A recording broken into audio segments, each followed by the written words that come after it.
Hello Mark, good to see you again. Today is all about aerodynamics. Now so much is done in terms of research and development. Can you just talk us through some of the basic principles?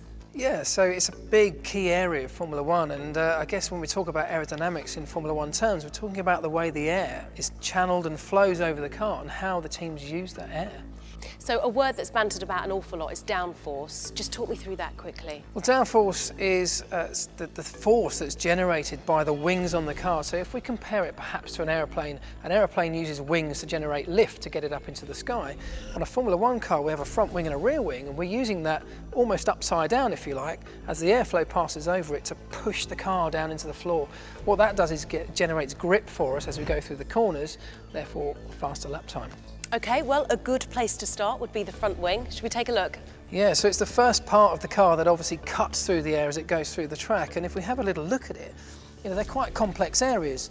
In 2014, the wings are a lot narrower than they used to be. Now that means there's less surface area, and therefore for the teams it's a lot harder to generate the same levels of downforce. What the FIA do with their regulations is they give the teams a certain set of dimensions, a sort of like an imaginary box, if you like, that each wing has to fit into, and within that imaginary box the teams have a little bit of scope to design these things exactly how they want them to fit in with the rest of their car. Each team has a different wing at a different track, they configure them differently for every racetrack, and if we look at this is the adjuster, the wing adjuster that teams can even use to adjust the angle of this flap during a Grand Prix depending on what they need. Wow, so even during a race they're constantly improving it. Yeah. So through the wing the airflow comes and then boom, hits one of these big ugly things. Yeah, this is an aerodynamicist's worst nightmare on a Formula One car, not only because it's not the right shape, but as the driver turns the steering wheel, these things turn, so they're not a fixed position. So they use the front wing to direct the airflow around the outside, around the inside. That becomes more difficult this year because they're narrower, but that's what they're trying to do. They're trying to follow the airflow down. It follows the contours of the car here. And this is the side pod. The airflow channels in here to cool the car, cool the engine as it passes over it. Following all the way along here, using these contours to direct the airflow through to the rear of the car. And what about this here? When we watch races on TV, yeah, this is where we watch them from. This is the camera. So when we see an onboard shot, the cameras are in here. And if you look at that, even that is aerodynamically profiled.